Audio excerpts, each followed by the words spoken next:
Can you see me? Okay. We just gonna have to hear you then, darling. Good morning on the West Coast. Good morning on the East Coast. Wait. Good morning in the Central. And good afternoon on the East Coast. I am Angela Nirvana, your hostess with the mostest on the Friends of ADOS TV channel, bringing you the ADOS hot topics and making the case for reparations. Some more. How y'all doing, family? I hope you had an amazing God-inspired week. I truly hope that you saw all of the activity going on surrounding Parchment. That rally was everything. I felt like I was right there with them, family. Shut it down. That's right. We here all over the country. They're not getting this over no more. Thank you, brothers, who were brave enough to tape what was going down in those prisons so that we could see and understand that slavery is not ended, family. It's just taken on a different name called the private prison industrial complex. Right, family? We gonna chop it up. We gonna get into it. Shout out to Carl Perry. I see you, North Dakota, in the house. Great sun rising. Yes, it is, Carl. Thank you for being on the line. Come on in, family. We got a show lined up for you today. Woo! We gonna get into this topic. I mean topics like plural. We've got the incomparable ADOS Chicago. Cynthia McDonald waiting to come in up from the lobby. Now she can't see me, but I can see her. And I trust that you'll be able to see her. I think it's something with her camera maybe. I'm not quite sure, but I can hear her. And as long as you can see her, y'all let me know when I bring her upstairs from the lobby that you can see her and hear her. It don't matter. Because y'all know, Angela Nirvana, when the train leaves the station, the show must go on. It don't matter the technical glitches. We push it out, right? We get this show handled. We get it done. So back to Parchment Prison. I'm going to chop it up with Cynthia about it. But I was just thrilled to be able to watch Chris's watch party, then form a watch party of my own. As a matter of fact, if you're in the live, on the live, put this on a watch party. Make this go viral because we're about to get into some heavy duty topics surrounding how we got here. Okay? We're going to talk about it. Mental health. Yes. We're going to talk about HIV. I see you, Adolphus. ADOS Atlanta, checking in. I see you, brother. Thank you, fam, for being on the line. Make sure you shout out where you repping ADOS from when you come into the live, family, so I can give you a proper shout out for all those bricks you're slinging throughout the country. I see you, ADOS. We here. Yes. Those were the sounds of my brother, my blood brother, Robert Sine. I'll let y'all in on a little secret. He gets those gifts and talents from my biological father, Robert Kawumba Jones, who is original band member of the one, the only Ohio Players. Yeah, family. I am a daughter of an original Ohio player. You know, they created the game in Ohio. You know, in the Midwest, they created the game. You know, most of us look like we can be related, right? Those Ohio Players were more than just a title. Okay, family? So, no, I didn't grow up knowing him like that. I didn't get to know him until I was in my 20s. And that's a whole nother Oprah. because my brother was recruited by Zap featuring Roger Troutman and met our biological father in the sound studio on the Computer Love album. Family, it's ADOS life. It's ADOS life. That's all I can say to that. Shout out to my stepdad who chose to come into my mom's life and raise me and my siblings. I'm forever grateful to you, James Arthur. We call him Knuckles. That's a whole nother Oprah family. Oh, child. You talk about the church, meet the streets. That's exactly what happened when my mama took my stepdaddy on. But he was there for me, family. He rode hard for me. He is the reason why I do this work. He taught me about my beautiful blackness from the time I was knee high to a gatepost. And I'm so grateful to him because he taught me a love of myself and a love for my people. And I overstand, family, how we got here.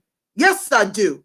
That's why I sling these bricks. That's why I take cat naps. That's why sometimes you see bags under my eyes, because I love us black and I love us strong. Hi, Ursula. Hello, ADO Chicago.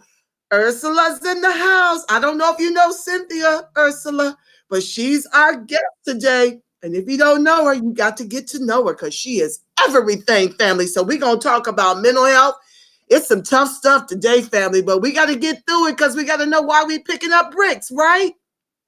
We got to get through it. These are tough topics. It's tough even to sometimes say you're an American descendant of slavery. We've been taught to be ashamed of it when we should be proud of the fact that we descend from such strength, family. We are still here, despite all of the plans to annihilate us as a people. So I'm going to bring up Miss Cynthia McDonald. We're going to talk mental health, HIV, Pan-Africanism, lineage therapy, the new ADOS as an identity. We're going to get into it, chop it up. We about to do this here. So let me bring her up and introduce you properly because she is all of that, family. Yes, she is. Hi, Shauna. I see you, family. Welcome to the live. Make sure you guys create your watch parties because I don't even know how to do that. I can make watch parties of everybody but myself, but I'm going to learn this. I'm going to master it, family. I'm going to master it. I promise you. Here we go. Let me bring her up and let me know that you can see her and hear her because I can. So you should be able to. She can't see me, but I can see her lovely face. Family, can you see the beautiful Miss Cynthia McDonald? Can you see her, family? Just put it in the chat that you can. Welcome, Miss Cynthia. I am so blessed to have you on the live today. Hello, sis. Angela, how you doing? I am blessed and unstoppable, family. And this is such a treat. The family had to listen to me rant last week. Love you, Cynthia McDonald. Ursula says she loves you, honey. And I Okay. love her back. We went to high school together. Oh my goodness. Y'all went to high school? Ooh, we fire.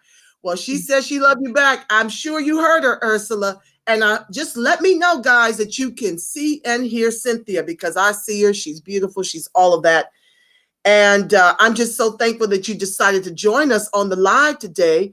I want to read the family your bio, and then we're going to get right into it because I only have you for an hour, and I've already talked and wasted some time racing through traffic, ADOS life. Anywho, let me read this amazing bio. We got some heavyweight family in this movement. Do you understand me? It is just bar none. Cynthia McDonald currently works in social services with a medical clinic in the city of Chicago. She holds a bachelor's degree in organizational leadership management and a certification in community health. In her current position, she provides case management services to patients that range from access to medication, mental health, homelessness, transportation, and food resources. She is also a member of ADOS Chicago, where she serves in the capacity of social media co-chair, organizational development, community engagement, and service. She is currently working on a new blog called ADOS Health and Wellness, where she writes about the social detriments of health that affect people who are primarily American descendants of slavery. Her blog is launching at the end of January at adoshealthandwellness.com. adoshealthandwellness.com. If someone could write that in the chat, I'd be so grateful. Welcome, Cynthia. Thank you. Thank you for having me, Angela. Absolutely, my dear. Just you're a blessing to the show. And I'm grateful for your presence here, and I'm grateful for your knowledge on these very heavy topics that we're going to dig into. Where would you like to start? It's pretty much your show, and I want to touch on everything that we've raised as topics. So, where would you like to start? Won't we talk about homelessness? I Thank definitely, you. yeah, that's definitely, I guess like I don't want to call it like a pet project, but it's definitely something that I'm very passionate about. Is about housing and the lack of affordable housing in our urban areas and how it disproportionately affects people who are of chattel slavery descent. And let me jump in. 52% of us family are homeless throughout the country. 52% Mm-hmm. homeless. ADOS family. That's not Black immigrants. Right, Let's be clear. That is our people whose bones and blood are meshed into the soil in this country. right. It is outlandish and an outrage that half of us, more than half of us, are homeless. Let that sink in. Mm-hmm. We are responsible for all of the wealth in this country that was Mm-hmm. stolen from us. And the reparations we are demanding Mm-hmm. is not just for slavery and Jim Crow and redlining and convict leasing and unemployment, underemployment, homelessness. It is for accrued, ongoing, systemic racism, oppression, and disadvantage in the country our ancestors built with their lives.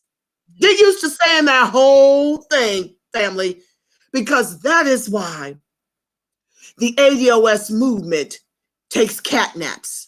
Okay? Mm-hmm. We are on fire, not just the house, the people. 52% homeless.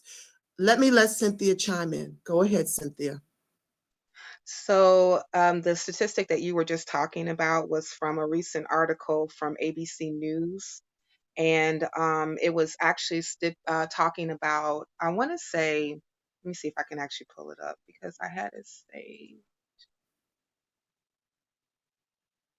more than 50% of homeless families are Black, government report finds.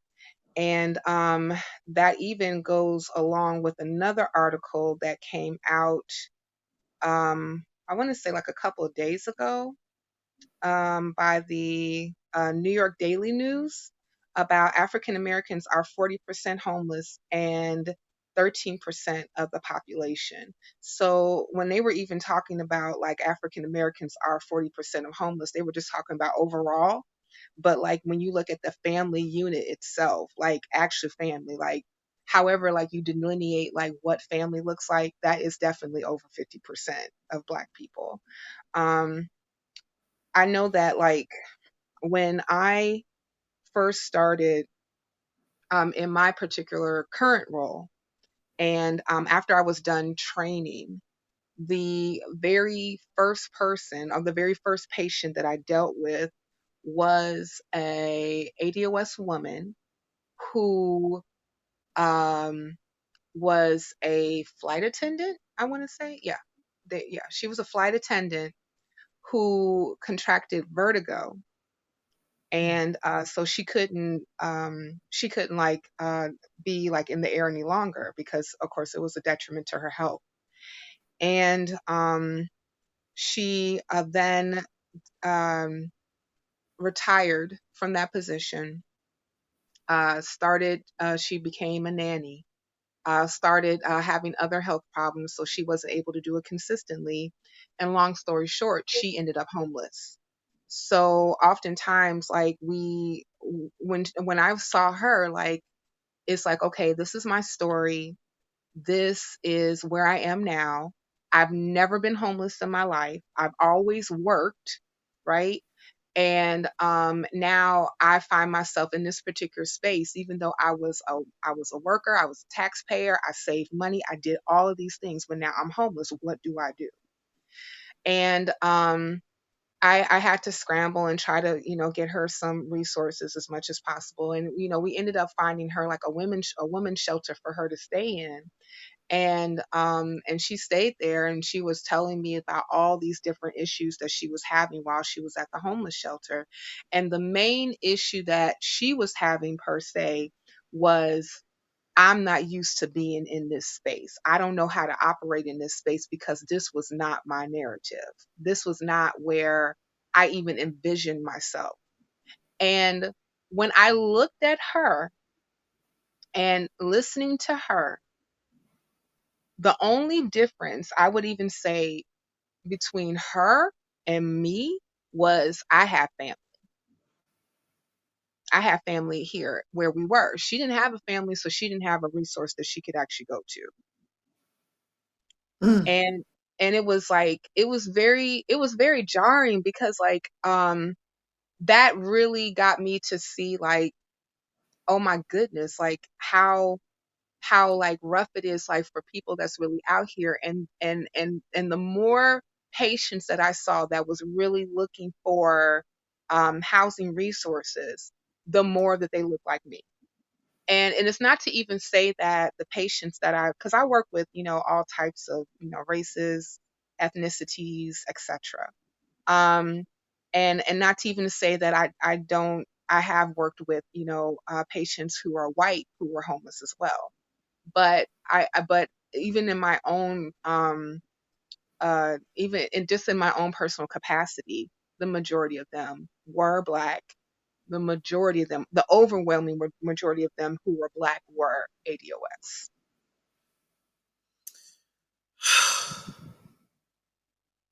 This is problematic on so many levels because basically, how many of us don't have family that we can turn to when a crisis hits? Right. I have Exactly. often shared on my numerous shows that when I fell on hard times, my mom and my sisters were there to lend me money Mhm. uh, to get me out of my situation. Mhm. And I'm telling you, at the rate we're going in this country, with 90% of us only sharing 700 billion, white people sharing 100 trillion, and Mhm. 10% of black sharing 2.3 trillion. Mhm. It is very, very difficult for us to be each other's reparations. And Right. this is why there's an epidemic with ADOS being homeless. I'm sure there's a couple of immigrants maybe sprinkled in, but I've Mhm. already told you guys, and you see it everywhere. You can't be a black immigrant in this country without money. You can't even get in here. Right. Now, maybe when the Immigration Act was passed in 1965, they took a few in, Mhm. but just go and see what's happening to the Haitian refugees to understand that when you're black and without money, you're not welcome in this country. Mhm. So when we talk about the 90% sharing 700 billion and the 10% sharing 2.3 trillion, Mhm. and we talk about out of 100% of black folks here in this country, we make up, ADOS makes up 90%, 10% are black immigrants. Who do you think by and large is benefiting from the 2.3 trillion? Right. ADOS or black No. immigrants? No, Now, it's my not. It's fight definitely is not ADOS. with black immigrants, Mhm. but I don't see many black immigrants on the streets. And Mhm. out here in California, Nigerians are worth $75,000 liquid to Mhm. ADOS $200 liquid. Mhm. So Yeah. folks don't like me talking about that. They don't want me sharing about those facts, and they feel like I'm coming down on Black immigrants. Oh, no, no, no. My fight is with the government who makes it Right. so. They're Right. looking to replace us because they want to substitute out our justice claim. Right. And when you think about Black immigrants, at least from Africa, many of them migrate, they descend from slave traders. Mm. And they come to this country and they double dip as African Americans, which is why we need a new identity as American descendants of slavery on these census papers. I am Mhm. imploring upon all of you while I'm touching on that subject to please write in ADOS and spell it out under other for Black. Mm. Don't let them call you Black. Don't let them call you a people of color.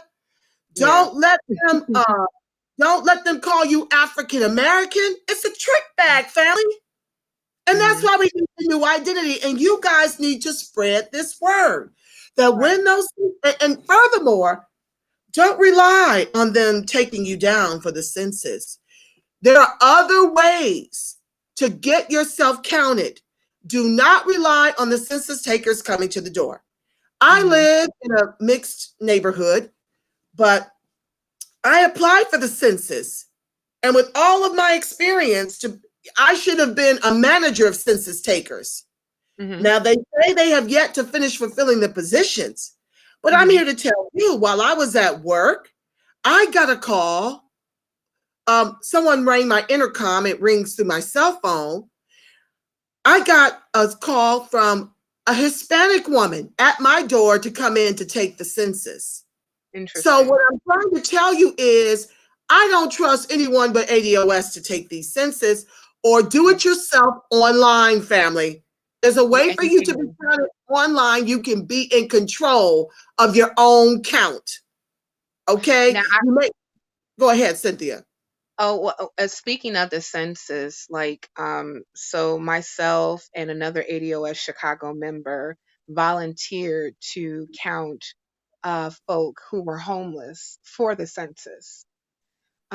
We actually did that, I want to say a couple of nights ago. Yeah, like from the 23rd, we did it like overnight. Matter of fact, I even posted like a live video of like my thoughts after we did the count. And Wow. we the now the area I would say that we were assigned to canvas is primarily a Black American ADOS area, and of course, like, the people that we did see that were homeless were all ADOS. Like, it was nothing but ADOS. And we got a chance to like speak with some of the people with their particular experiences, like what led them to homelessness. Some people said that they have family infighting, lack of money. One woman stated that she had an apartment, lost her job, fell upon hard times, didn't have another resource in order for her to go to help her keep her apartment, ended up being evicted, and she's been walking the streets ever since. And she has children, but she doesn't know where they are because all of them are in the system. And I found like other particular stories that were very similar, as far as like, being stuck in a system where like the social service system that failed them in some kind of ways. In my opinion, they failed them a lot of ways because they were ill prepared to be able to maneuver people to be able to be productive in their lives in order for them to sustain a home, for them to sustain a stable environment, for them to be able to uh, not live the way that they're living. Because, like, one of the things that I even mentioned is that when I see, like, even like when we go back to that staggering number, 40% of homeless, despite being 13% of the population, over 50% of homeless families black, are black of African American. They are ADOS, right? And um, I say to myself, this should not be. Like, how is how is it that the overwhelming majority, well, not overwhelming majority, but a huge mass of people, despite being 13% of the population, whose ancestors built this country, they built the capital, the government buildings that make the decisions about how our lives are governed every day. Those buildings were built by slaves. The White Yes. House built by slaves. And now their descendants are here, and too many of them, too many of them are experiencing homelessness and not knowing how they're going to eat. I remember another young lady was asking us when we were doing census taking, and she was like, "Do you all have food? Do you have something to eat? I haven't eaten in 2 days. I'm just so hungry. I'm just so hungry." And like, we were able to give her like some stuff. Like, we had like chips and different things inside the car that we grabbed before we actually left the agency, and gave it to her, amongst some other things that we were able to give away. But it really disturbed me that this young lady, who in all essence should not be in the position that she's in, that she has to sit up here and beg from strangers to help her in any kind of way. And and I'm like, no, you have an inheritance. You should have an inheritance. You should not be living this way. Do you know who you descended from? This country owes you. And Amen. it should not be. It should not be. And even when we were talking to people, because like, one of the ways that we were able to, to kind of get them to talk to us so that we can kind of get their stories, is like, we liken the census to, let's count who you are, right? So that proper resources can come into your communities to combat whatever type of social determinant of health that you are dealing with right now. And housing is a big one. Housing is a big one. I often hear in like a lot of our major cities, like in Chicago. I hear it about in Baltimore, Boston, New York, all these different places. There's a lack of housing, or there's like a housing shortage, and that's not true. Not There is true. not there is not a lack of housing. What there is in lack of is affordable housing. There it is, sis. You hit it on the head. Out here, we have endorsed Tara Perry Mm, to unseat incumbent Marquise Harris Dawson, mm, who's been in office, city council for 5 years, and allowing our neighborhoods to be gentrified. Tara right. Perry is a member of the ADOS SoCal, Nice. and she's young, full of energy, and has mad passion for ADOS. And she's running to unseat him, and we are assisting her in those efforts Hmm. because she shared with us at a recent ADOS SoCal meeting to launch her campaign that the affordable housing requires an income of $80,000 Hmm. when the median income in her district is 32,000. Yeah. To your point, affordable housing is not affordable. If Right. you're not making 85,000 a year and can't qualify for affordable housing, Hmm. you Yeah. can't afford it. You're You priced can't. out, even with Exactly. affordable housing. Hmm. Can you believe it? This is what they're doing to keep us out, to redline us yet again. Right. It's redlining by a different name. Yes. Hmm. And you know what? Those numbers are very similar to like in Chicago. I want to say like the average Black family income is like roughly like between 30 to 33,000. The average white family is roughly between 70 to 84,000. However, to live comfortably, I would say like in Chicago is definitely over 60 to 70,000. I would Easy. even like argue for easy for an individual.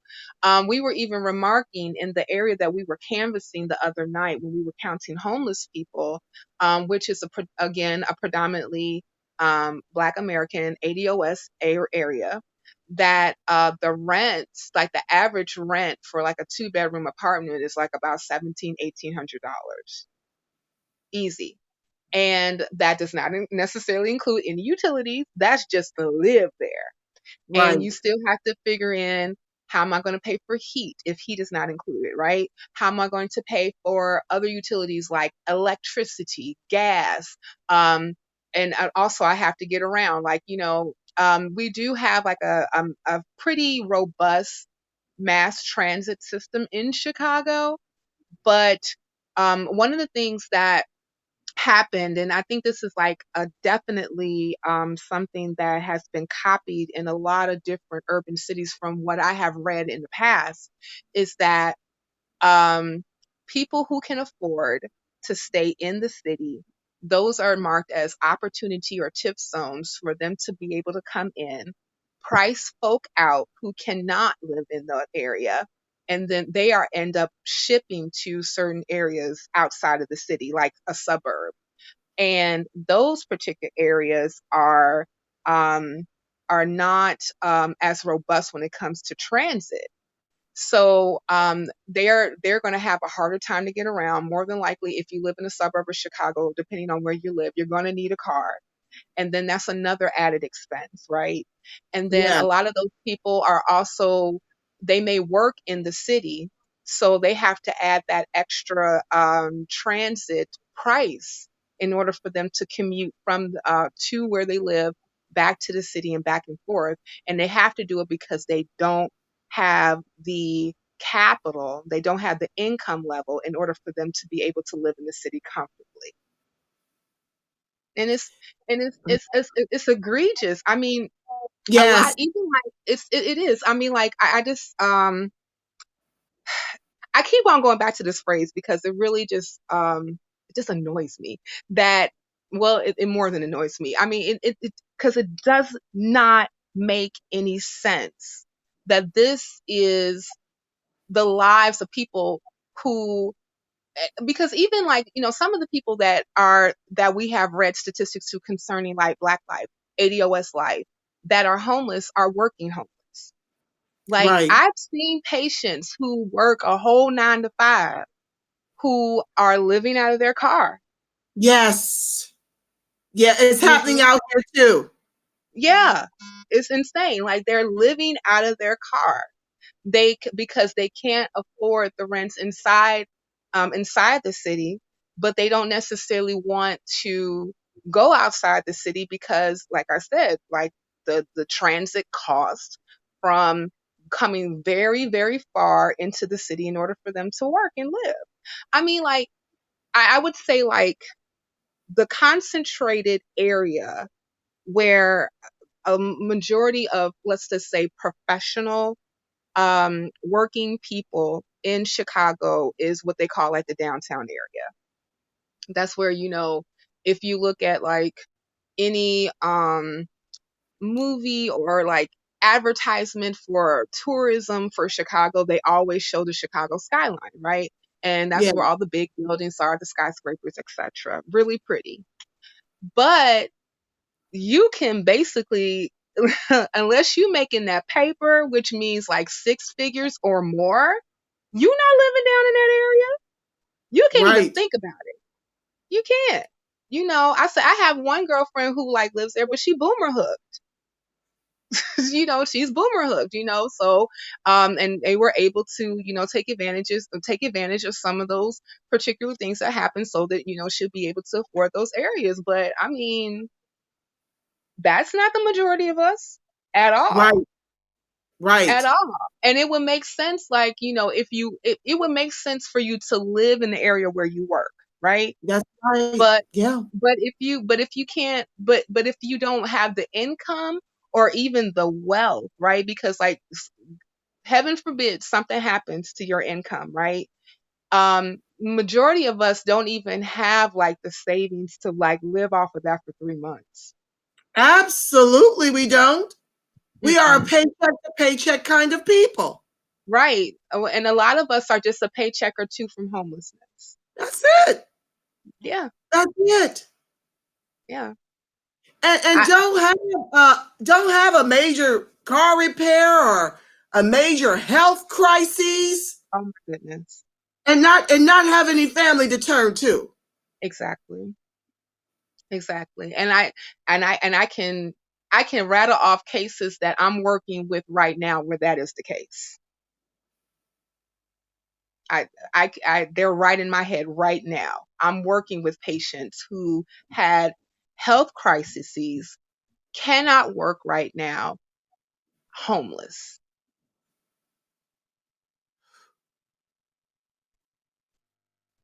right now. And of We course, can't even afford to be American, and you all want me to just vote blue no matter who.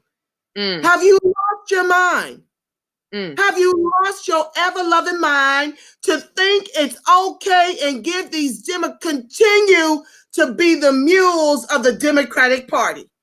mm-mm, That's what you guys, some people in the ADOS movement, want us to do. Instead of invoking the Democratic down ballot strategy that the ADOS movement is promoting. mm-hmm, Make it make sense.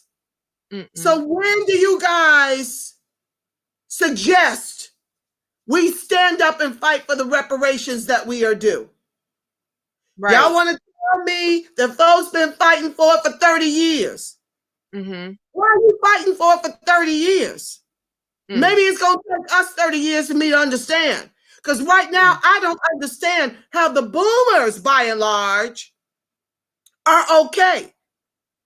And mm. nobody's done a thing to ensure that Gen X on down, millennials, are taken care of.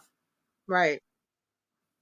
And then folks want to create chaos, Mm, agents of chaos everywhere, right. trying to decimate this movement. Well, we here. We ain't going nowhere until they cut that Mm, check. And while exactly. I'm on that subject, Friends of ADOS Super PAC,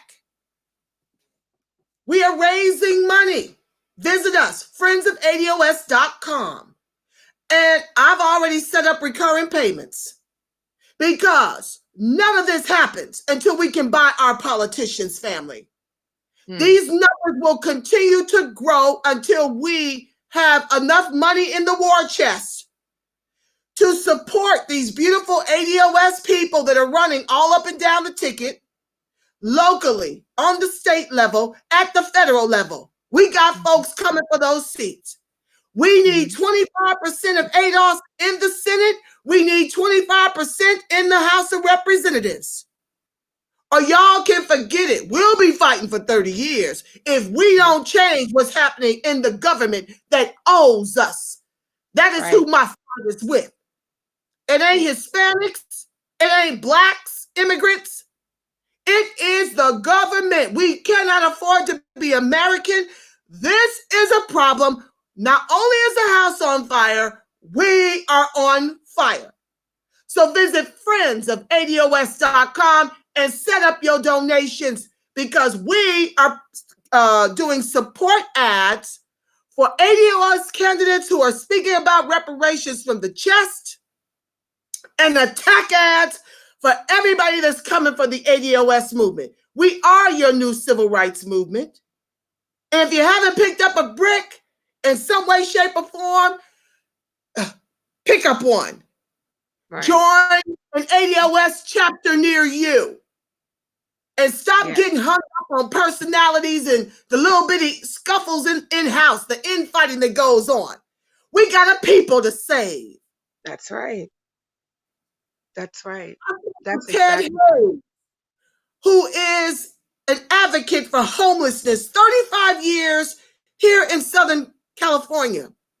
He found me through Crystal from I Am Spotlight Radio. She's had me on a couple of times, and I'm so grateful that she put us together Mm. because he's got an inside to the White House.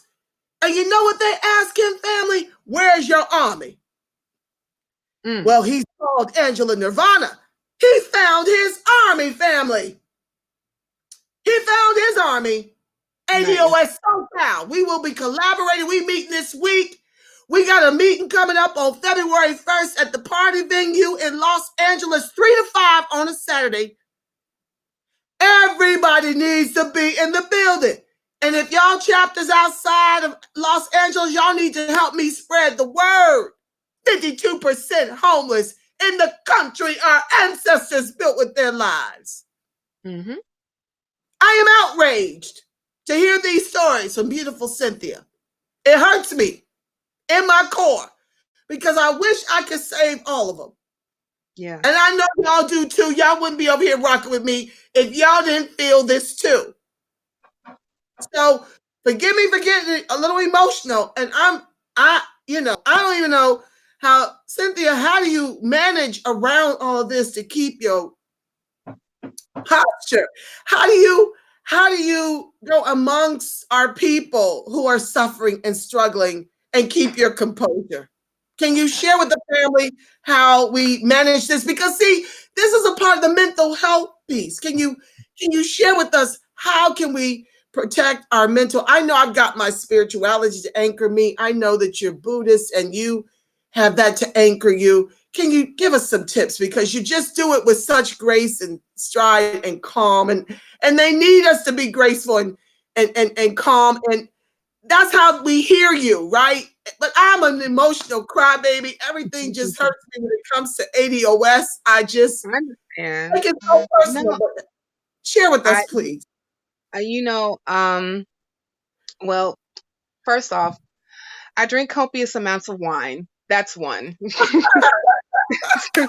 That's real talk. Let me put that on my list. Wine. But I think that I mean for me personally, I am grateful for my practice. As far as, even though like I don't necessarily I don't like worship or like any outside god. Um but I do chant. I chant Nam Myoho Renge Kyo. It really does help center me.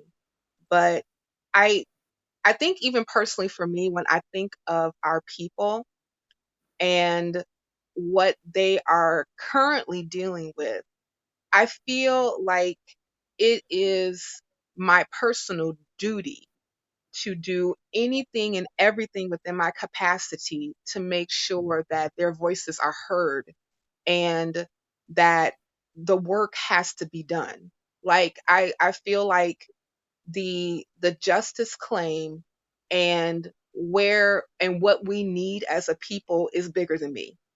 And I think that any person that aligns themselves with this movement has to take whatever type of skill set, talent, ability, and make it applicable to their chapters or how they see fit in order to move this claim forward. Because without it, we're done. We are absolutely done. I mean, when I remember like um and I shared this after, because I went to the conference in October, and I remember sharing uh, after the conference on Twitter, um, just a snippet of me and kind of where and how I got to this space. And I remember saying that, my parents told me, get a job, go to school, get a job, and you'll be fine. Right. Yeah. And that's what I did. I went to school, I got my degree, I got a job, I was working, but then I found myself on hard times over and over again. And I'm like, but I did what I was supposed to do. I did what they told me to do. What What's the issue? What's the problem? Am I not just good with money? My mother seems like she's way better than money with me. I mean, like, I don't understand. Like, it seems like every 2 moments that is in my life, this gotta go here, this gotta go there. And I'm having a hard time just trying to formulate the language of what is going on, but I know something ain't right. And Amen. and I'm really grateful, to I remember seeing the ADOS hashtag, and then I watched Tone's video explaining what ADOS meant, and then started watching more of Yvette's videos, and started pulling the charts from ADOS101.com, and then sharing all these different articles, like where Black people are in America, where American descendants of chattel slavery are in America, and why we are there. And I said, that's it. I have the language now. I know what's the problem. We Yeah. have been,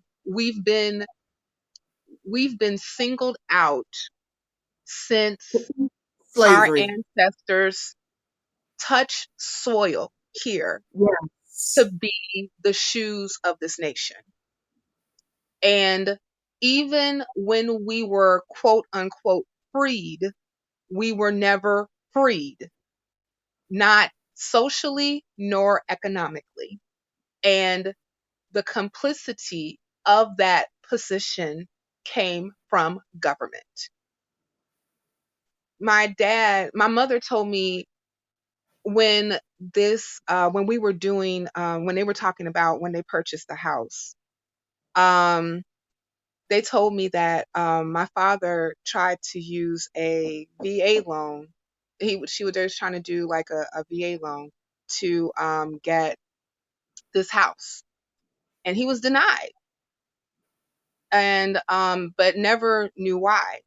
It wasn't until the what was it, the 1968 Fair Housing Act was signed into law, that a year later they was able to qualify for a FHA loan. So if it wasn't for government actually getting legislation passed, more than likely they'll still be renting, right? And that's just like, and when you just think of like these different examples of how government rules everything about us, like whether we are able to access housing, capital, building businesses, building wealth, all these different things, and you find like laws and systems and all these different practices that were vehemently and purposely against American descendants of slavery. And you don't think that we shouldn't be shouting until we can't shout, until we're hoarse, that no, Amen. you owe us? No, Amen. no, you owe us. I mean, I was even telling another person who, when I shared, like, I think I shared like that last article about Biden saying that, um, DACA recipients are more American than most Can you Americans. And I believe pushed it? back Was that against that. not? Ooh, child. Was that not? I pushed back against that. And I said, and the reason being is because no. And I say, like, listen, any person, and I want to preface this because like you always hear ADOS is anti-immigrant, and that is not true. You said that earlier. We are not anti-immigrant. But you cannot look over us to do everything else, including what you did for DACA, Obama. That was an executive order, but you couldn't do anything specifically for Black people. No, coming back, Come on. Come on. coming back, and just look over us and just like, oh, well, they're more American than you. And it's like, no, no, no one's more American than us.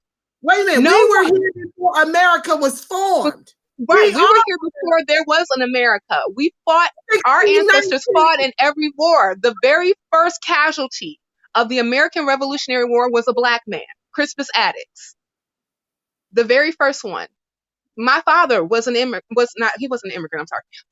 My mother's an immigrant, but my father's not. My father was a Korean War veteran. He served 8 years in the Navy. I was doing my lineage, and I found out that my genealogy, and I found out that his grandfather was a World War I veteran. He fought overseas in Europe in We have fought, 1917.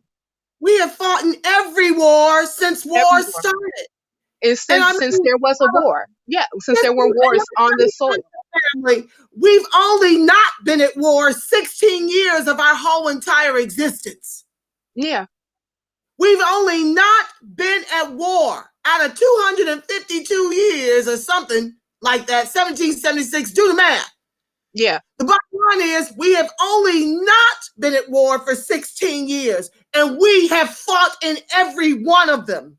right, And right. then, as you heard Cynthia say, her father was denied the VA benefits to get a house until the FHA. And there are quite a few homeless vets.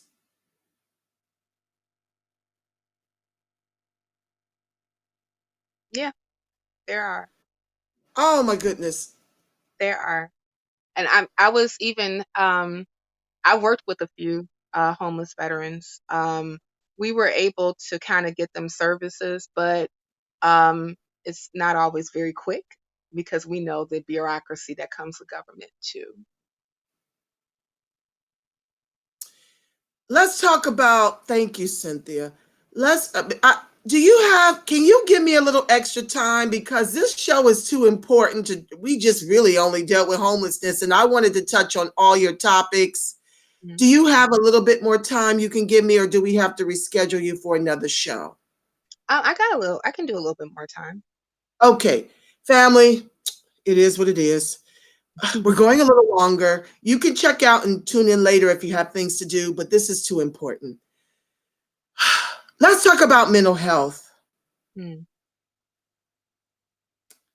and its relationship to slavery. Let's talk about the post traumatic slave syndrome mm. that permeates ADOS and why lineage therapy is a part of our repair under ADOS101.com.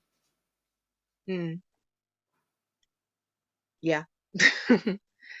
um, I was just looking up like some of like the statistics as far as like mental health is concerned, like or mental illness that affects Black adults.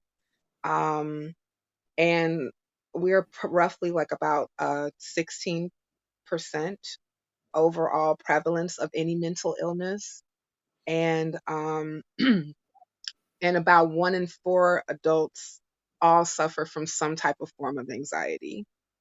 Um, Matter of fact, that kind of even segues to my blog that I was going to be launching at the end of this month, because my very first blog post was going to be entitled, "Does Black America Suffer from Identity Illness?"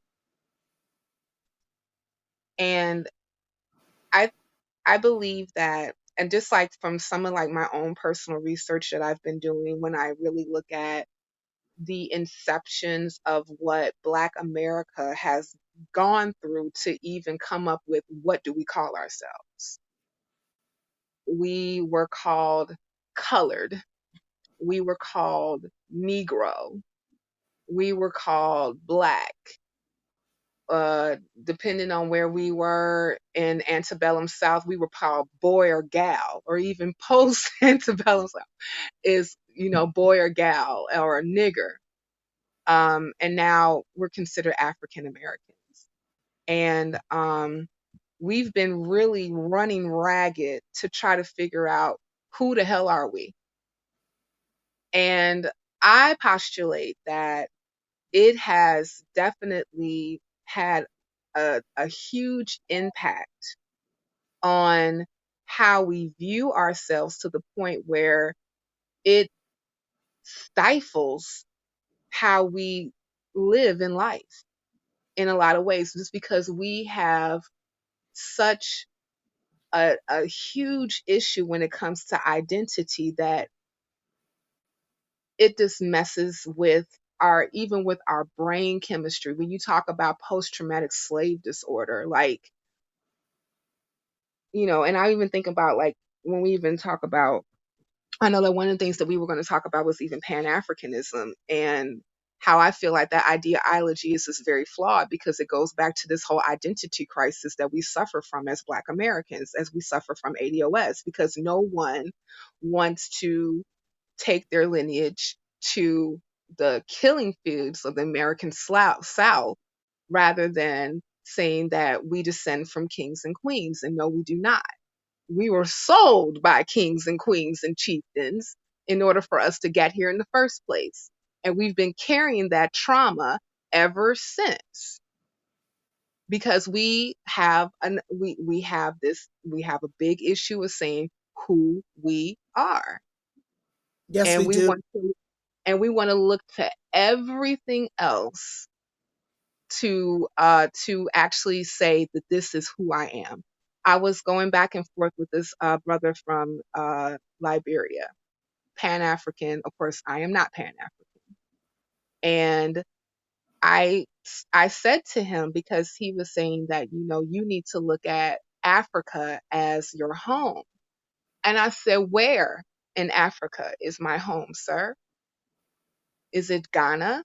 Is it Nigeria? Is it Benin? Is it the Ivory Coast? Is it Seychelles? Is it the Congo? Is it Sierra Leone? Where? Where is it? We are an amalgamation of Western and Central Africans that were sold into slavery, that intermingled with one another, with their own tribes, and the enslaver, which is of European descent. That makes us something completely something else. That makes us completely something else. And to look to a place that we have not been tied to for 400 plus years as home, I feel is flawed. And it has messed with us to this very day, because we can't really accept, I'm not even going to say, but accept exactly who we are. Like Dr. King said, who are we really? We're not really Africans. We are American. We are descendants of slavery. That's who we are. And from that, we have derived our own culture that actually, I would even argue, it's been appropriated all over the world, Amen. Even Africa. even Africa, even Africa. And because of that, because, like, I remember, like, I was talking to a coworker of mine who was saying that they had some friends that were, that were African immigrants, and they said, Black Americans, like, they like to appropriate African culture. And so I had to set it straight, and I was like, no, not really. It's that we were told to look to Africa for, like, I would definitely say, like, during that Black Power movement, like late 60s, 70s, like, we started to kind of shift that thinking of, like, picking African names, dressing more in African attire. You had the creation of Kwanzaa, right? Yeah. People adopting a different gosh, help me out. Um, Encouraging people, because I remember they were trying to do this when I was in school. They were encouraging us to, like, learn some, like, African dialect language, uh, and greet each other and say Jambo. But it kind of it escapes me the language that they were kind of encouraging us to kind of learn more about. Um, and the reason being is because it goes back to this whole identity thing, this identity crisis that segues into so many different issues with us as a people, because we don't want, again, to accept exactly who we are. We we don't. Yeah. And I There's and because so much stigma attached to who we are. There's yes, so much yes, shame surrounding who we are. And yeah, we've been running from our Americanness when that is directly tied to our justice claim. exactly. I would even It, say that's by design. Let's look at Wakanda, mm, the mm-hmm. movie. They're going to come out Yeah, with a sequel. yeah. Folks And I don't Africans, and it's like, huh? That's right. not And I'm who. like, that's not who we are. I said, listen, I enjoyed watching Black Panther, but Wakanda is a made up African country with a made up metal to to do whatever, And Yes, the special effects were cool. And shout out to Chadwick Boseman, he played Black Panther. I tell you, but yes, that's he not our did. story. But that's not our Right. story. That's not us. It's not. That's That's not not enough. ADOS. That's not ADOS. It's not. It's some fan. It's some fantastical story to give us to Hope to hope, give us, but to to give keep us hope us. and also to pay Marvel money, Disney money. Yep, that's it. That's it. It's not the truth. No, it's not. It's not who we are. It's not who we are. And to be and I mean, even in my own personal belief, I believe that once we actually start to accept really what our lineage is, healing will start to take place and You're precedent absolutely right. mentally. I You're really believe that. I I can totally honestly believe say that I ran from it. I just wanted to do for myself, and that. Mhm. let me just focus on me. I'll Right. just be a credit to the race. If we each just pull ourselves up by our bootless straps, then it'll all change for ADOS one at a time. Right. And we can my individual efforts aren't bigger than the systemic racism in this country Mhm. that is in place for our extinction and annihilation.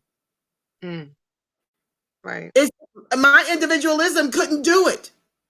And Right. then stuff started to hit me directly, like you mentioned earlier.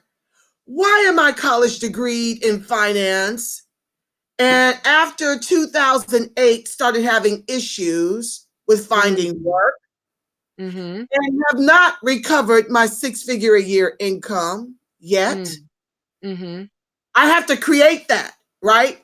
Like Mhm. I'm looking to social media to set up different streams of income because in this climate, most jobs are 1099 and without benefits. Right. And the Right. Obamacare is so expensive. They wanted $14,000 a year from me. Wow. Yeah, they want off of my income. And I'm Mm. saying I make a half of what I once did when I was, making over six figures in banking. Mhm. But they want, I want to say 535 a month and then an $8,000 deductible if I have to be hospitalized. That's crazy. Now, That's you know crazy. why this is happening, okay? It's because I had to take care of the people that can't afford it. They Mm. build that into my cost. Mhm.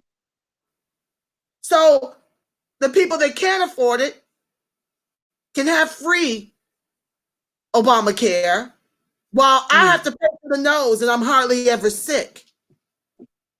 Thank Right. God that God is, that God takes care of me. And when I say God, I mean the God in me. The only God that can save you is the one that rests in you, but I'm not going there.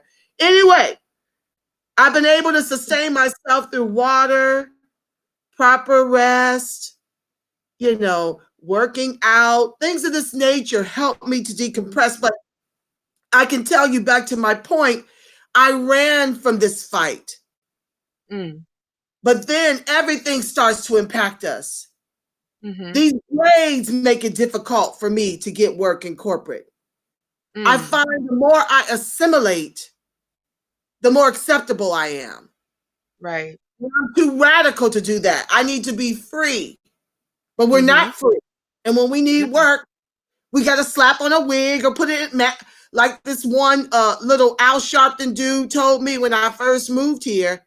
And I wear a big natural when I'm not in extensions. I wear my hair out. And you've probably Mhm. seen some of those videos.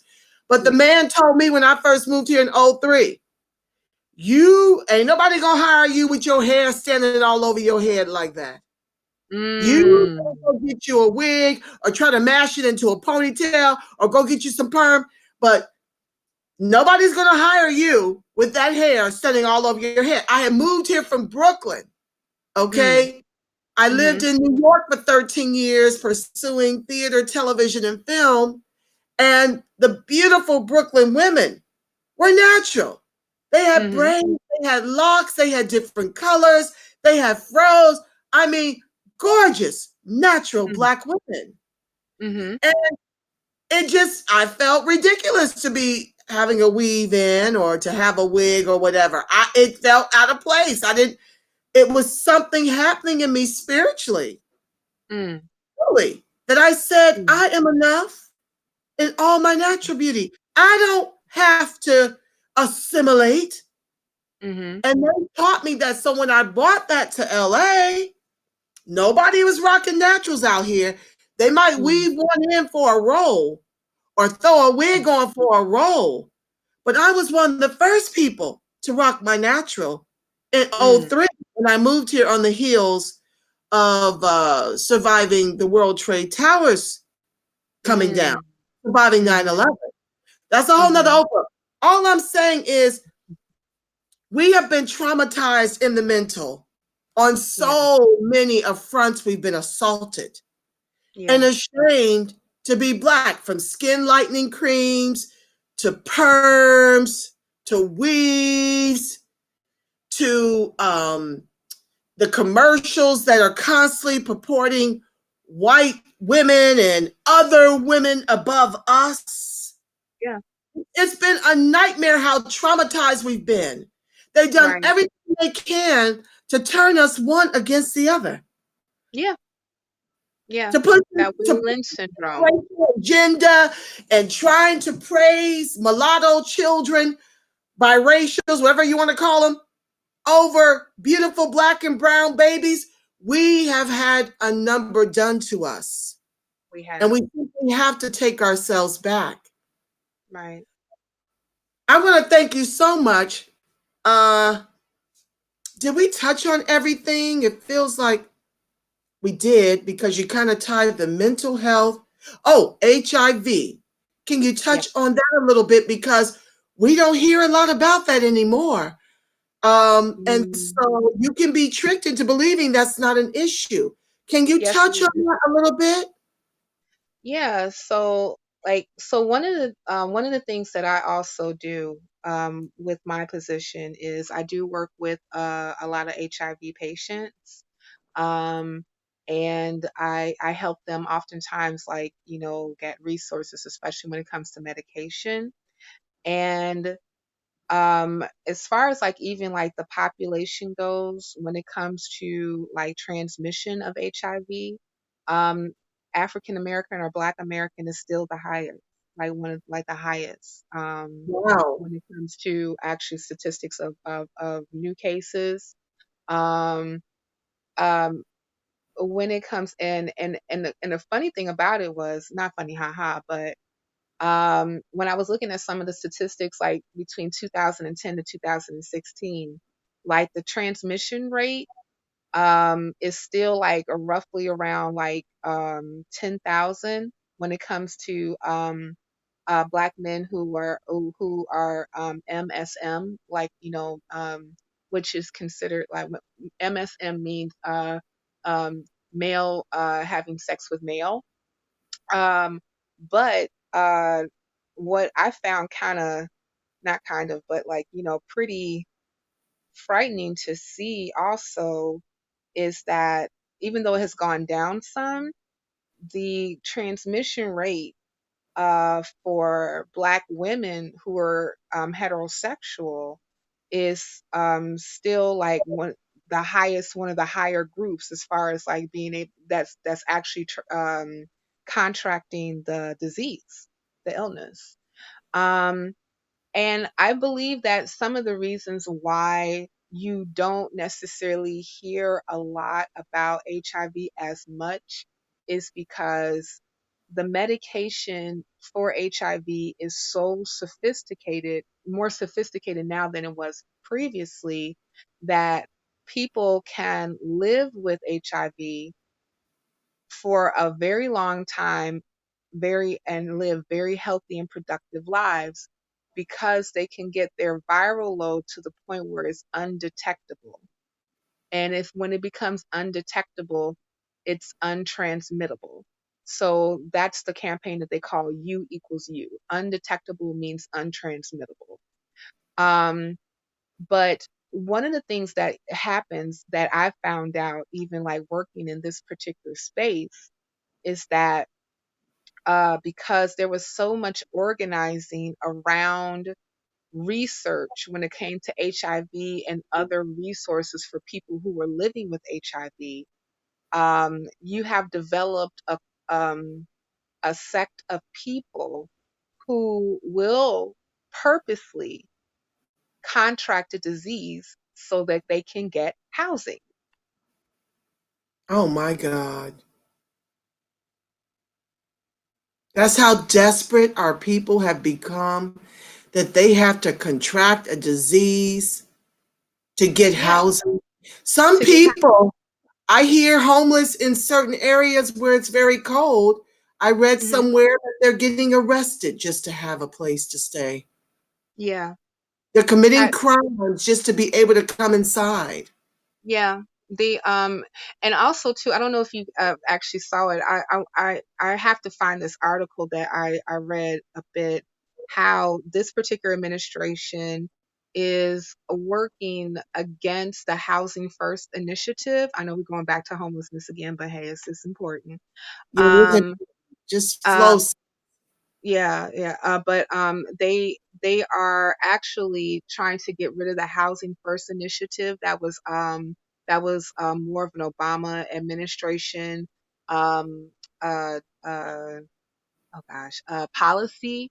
Um and they are pushing more tactics to basically criminalize homelessness. Yes. So, like arresting people and then like converting old jails into shelters. And I mean, can you even imagine like what that would even look like? Oh my Mm, God. I mean, so like, so some people like going back to the whole piece that, about like purposely like, contracting, like people are like seeking out partnerships with people that they know are positive, that they know, hoping that they are able to contract that virus and get it detected so that that can put them on a path to getting assistance with housing. Because I would even tell you, like, in my practice, the hardest people to find resources when it comes to housing are um, Black men, Black male adults. The hardest, the absolute hardest. I mean, like, if I get like a Black man that's in front of me who does not have a comorbidity, which or any type of um, ailment like HIV or any other ailment that may even go with HIV. Sometimes it's hepatitis C because they're contracted the same way. They can be contracted in the same way. And there's more funding that is being pushed into eliminating these particular diseases and also making sure that people who are living with these diseases, like I said previously, are um, are housed, helped, resourced, etc. Um, that if they're standing in front of me and none of these things are going on with them, I have very little to tell them. Like I know that's going to be a short appointment. I know it. So they miseducate us. They won't lend to us. They won't hire us. And Black men don't have resources to get housing. Very When little. all of it is a setup Yeah. to decimate Black ADOSness. Hmm. in Yes. this country, and we Hmm. built this. And we built this. Okay, and one last thing, and I promise I'll let you go. Can you touch on the missing uh, Black girls, like 700,000 missing Black girls throughout the country, sex trafficking and organ harvesting, and what you know about in your chosen profession, how it's related to the mental health, the HIV, the homelessness, how all of that is related to how our girls and boys get caught up in these sex trafficking rings and organ harvesting. Well, from what little that I know, um, a lot of these girls that are missing oftentimes are tied to the system. They fall through the cracks because of lack of, again, services. Like I was reading some data concerning how foster parents have, as far as like the amount of foster parents that are available are less and less and less, and oftentimes that is tied to funding. um so like if you're not like really funding like these particular programs in order for you to house children who do not necessarily have parents, like they're going to be again tied to the system, tied to the state.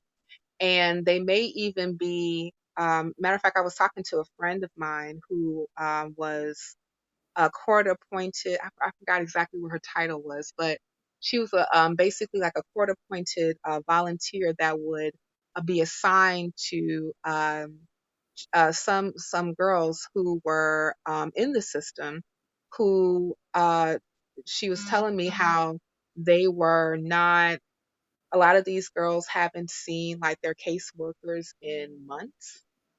Um, they um, they get bounced around from place to place to place to place, and it is less than often that they actually have any person that's like really in their lives that checks on them or cares.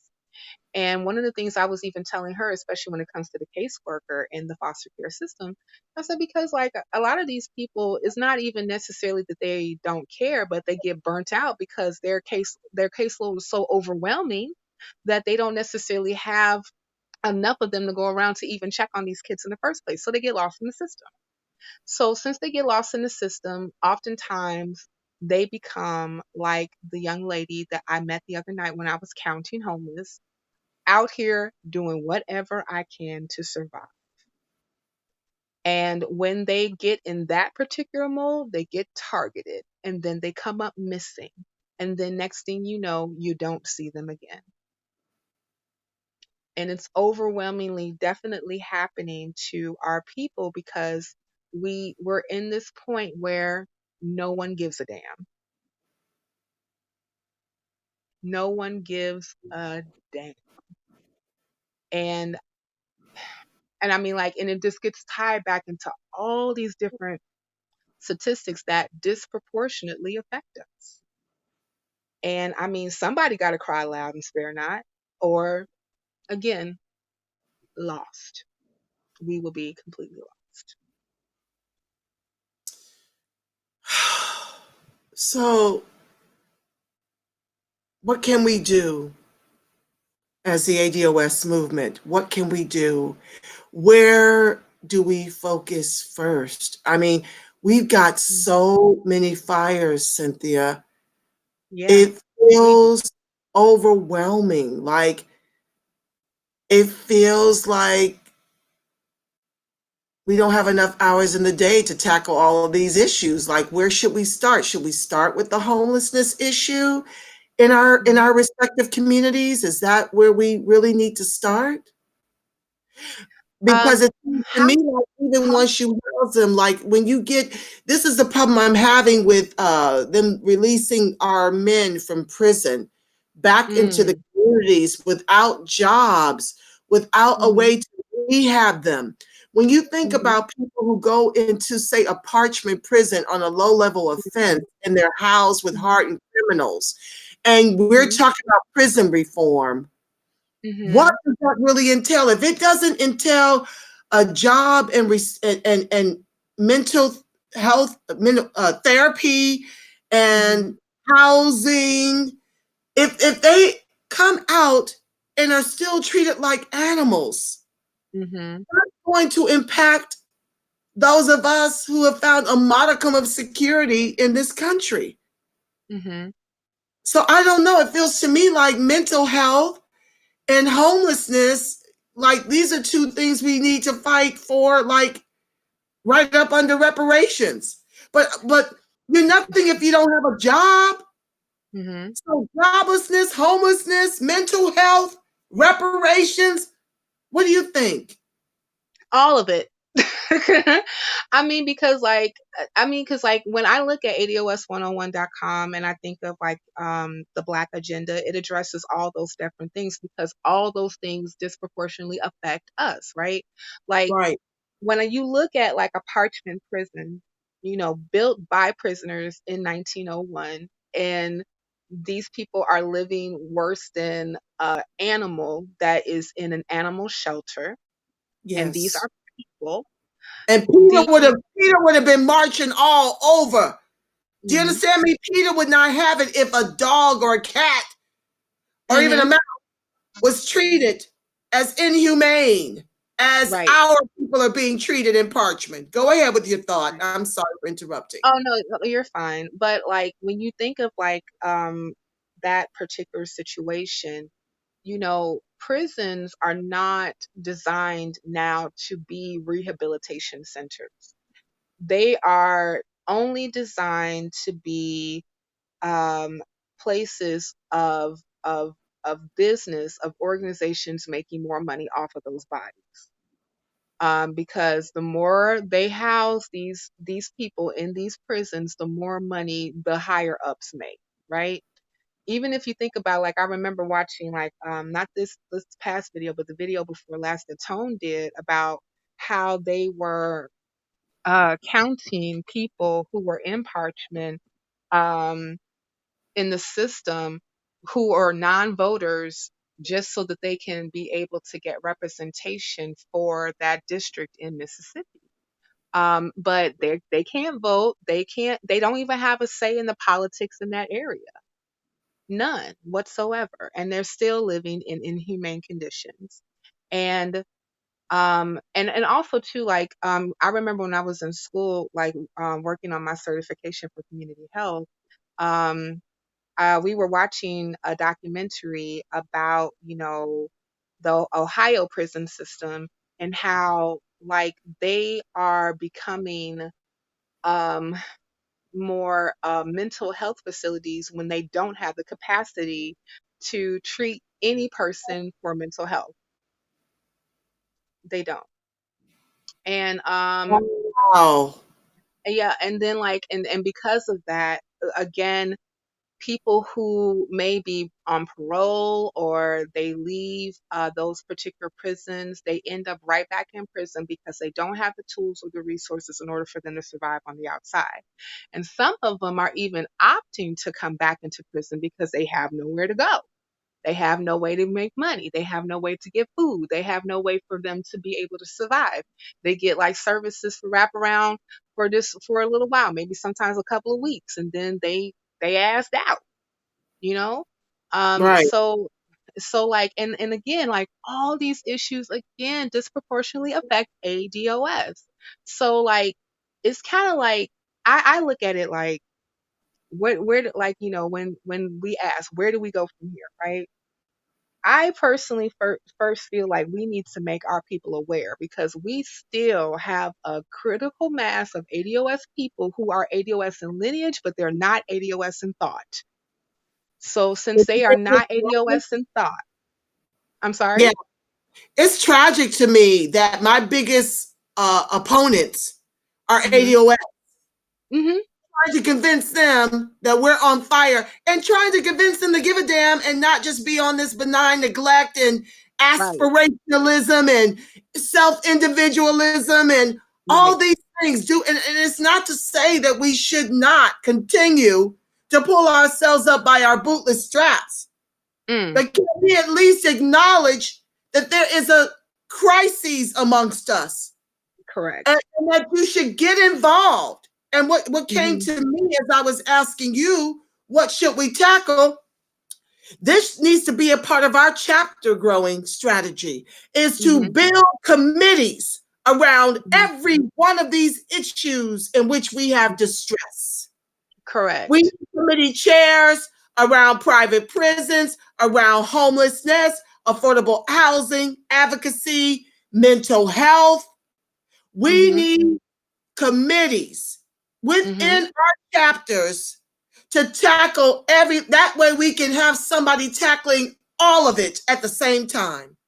Right. In So our local areas. In our local areas. Continue to fight for reparations nationally and the things that impact us nationally. But locally, we need to build these chapters, family. And we need committees for every last one of these issues that Cynthia has spent her time this Saturday discussing with us in overtime. And I'm not going to keep you beyond this. Any closing words or statements for us before I close us out with a little prayer of protection? Sure. Well, since you put in a plug, I'm going to put in a plug for all the people that is in Chicago. ADOS Chicago is growing. We're doing a lot of really great things. We were able to participate in the MLK Action Day. I was really happy to do that. We are doing another informational meeting at the Bessie Coleman Library. If you go to ADOS Chicago ADOS Chicago on Facebook, we have a Facebook page that actually has more information about that. So please check that out. Our next informational is going to be on February the 15th at 2 p.m. Central Standard Time. And sign up on Eventbrite and hope to see you there. And please, you guys, if you're an ADOS, if you're not only just ADOS and Lineage or an ADOS and Ally and ADOS and Thought, talk to other people, get them on board. Each, like Dr. Francis Cress Welsing used to say, each one teach one. That's what I got to say. Amen. Thank you so much for being here with us today. You're welcome on the Friends of ADOS TV channel whenever your heart desires. I am just cycling through all of the power players throughout the country so that people will know where to find you. So thank you for the commercial so that folks can know where to plug in. You can always reach ADOS SoCal 1619 at gmail.com. That's ADOS SoCal 1619 at gmail.com. We're in the rebuilding stages here. We've part ways with ADOS Los Angeles. We have different ideas about how things should be structured. So we're rebuilding, and we need all hands on deck. Our next meeting, once again, is February 1st, next Saturday, 3 to 5 at the party venue. Please RSVP that you'll be in attendance. Spread the word, share this video, get involved. And with that said, I'd like to close with a closing prayer. If you don't want prayer, you're free to sign off at this time. It's a simple prayer protection because we need it, family. So just quickly and briefly, that the light of God surrounds us, the love of God enfolds us, the power of God protects us, and the presence of God watches over us. Wherever ADOS and its allies are, God is. Until next Saturday, family, you make it a phenomenal, God-inspired rest of your day. Peace, family. Bye, people. Bye, Cynthia. I'll be in touch, love. Thank you.